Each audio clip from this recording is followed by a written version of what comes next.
बिस्मिल्लाहिर्रहमानिर्रहीम। उम्मीद करता हूँ आप सब ठीक ठाक होंगे। डियर स्टूडेंट्स, आज के अकाउंटिंग इंट्रोडक्शन ऑफ अकाउंटिंग के नेक्स्ट टॉपिक के साथ मैं हाज़िर हूँ। टॉपिक का नाम है दस अकाउंटिंग सिस्टम। इसकी डेफिनेशन बहुत सिंपल वर्ड्स में मैंने आप लोगों के लिए बयान की है कि the system through which we record और स्टोर द बिज़नेस इंफॉर्मेशन, वो निज़ाम, वो प्रोसेस जिसके तहत हम बिज़नेस के इंफॉर्मेशन को रिकॉर्ड या स्टोर करते हैं, उसे हम अकाउंटिंग सिस्टम कहते हैं। बहुत ही सिंपल है गाइस।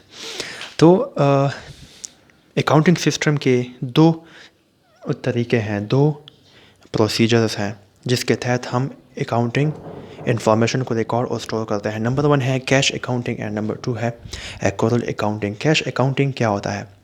कैश अकाउंटिंग अमूमन स्मॉल स्केल बिज़नेस, जो छोटे लेवल के कारोबार होते हैं, उसमें इस्तेमाल होता है। अच्छा, इसको डिफ़ाइन करने से पहले मैं एक चीज़ ज़रूरी समझता हूँ कि वो आप लोग जान लें कि एक बिज़नेस है, फॉर एग्ज़ाम्पल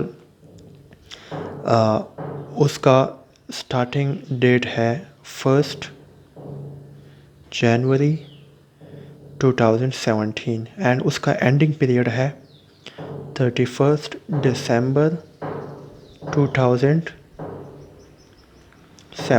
सही है।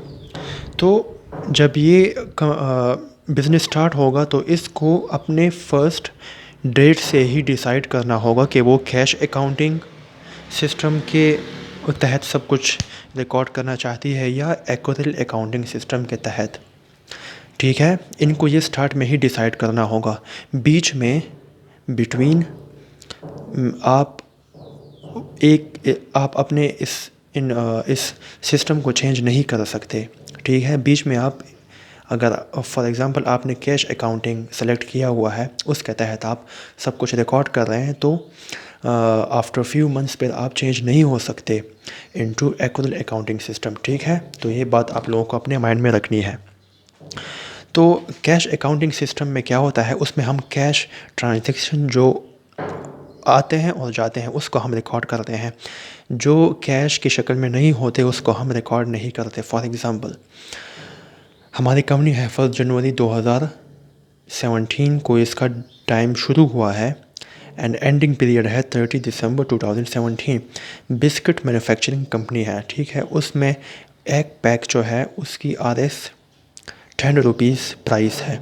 तो एक कस्टमर हमारे साथ आता है और वो हमसे 10,000 रुपीज़ का ऑर्डर ले लेता है। तो 10 मल्टीप्लाई विद 10,000, तो इससे आता है 1 लाख रुपए। सही है। अब आती है पेमेंट की बारी, तो वो हमें पेमेंट करता है कैश में 60,000 रुपये। ठीक है। तो यहाँ पे जो हमारा पीरियड है वो 17 है, 2017। तो 2017 के अंदर वो हमें 60,000 रुपये पेमेंट करता है और वो हमें कहता है कि बाकी के 40,000 रुपये मैं आप लोगों को 2018 में दे दूँगा।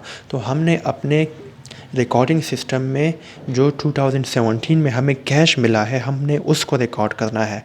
जो हमारा क्रेडिट हुआ है, जो हमारा उस पे रहता है, वो हमने रिकॉर्ड नहीं करना, वो हमें 2018 में रिकॉर्ड करना होगा। वो पैसे जो बकाया होते हैं वो जिस ईयर में आते हैं, हम स्पेसिफिक उसी ईयर में उसको रिकॉर्ड करेंगे। This is called cash accounting system. ठीक है। इसमें जो कैश आपको मिलता है आपने उसको रिकॉर्ड करना है, जो बाकी बकाया जात होते हैं आपने उसको रिकॉर्ड नहीं करना होता। अब नंबर 2 है एक्रूअल अकाउंटिंग सिस्टम, जो इसके बिल्कुल ऑपोजिट है।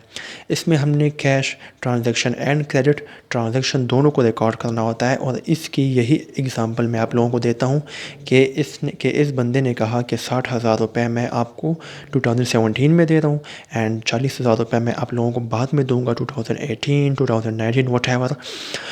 तो आपने एक्रूअल अकाउंटिंग सिस्टम में दोनों को रिकॉर्ड करना होता है। एंड हाँ, एक बात कि यहाँ पे मैंने कहा कि कैश अकाउंटिंग सिस्टम छोटे लेवल के कारोबारी लोग यूज़ करते हैं एंड एक्रूअल अकाउंटिंग सिस्टम जो है ये बड़ी कंपनियाँ इसको यूज़ करती हैं। तो बहुत ही सिंपल है। आई होप आप लोगों को समझ आ गई होगी। एक बार मैं आप लोगों को फिर रिपीट करना चाहता हूँ कि एक्रूअल अकाउंटिंग सिस्टम वो होता है जिस इसमें एक्रूअल में एंड कैश में फ़र्क ये है कि इसमें जस्ट हम कैश जो हमें विद इन हैंड मिलता है उसको हम रिकॉर्ड करते हैं। एंड एक्रूअल अकाउंटिंग सिस्टम में हम कैश ट्रांजैक्शन एंड जो हमारे बकायाजात होते हैं उसको भी हम उसी साल में रिकॉर्ड करते हैं। ये इन दोनों के बीच डिफरेंस है। तो बहुत ही सिंपल है स्टूडेंट्स, अगर फिर भी आप लोगों को कोई सवाल हो तो आप कमेंट बॉक्स में पूछ सकते हैं।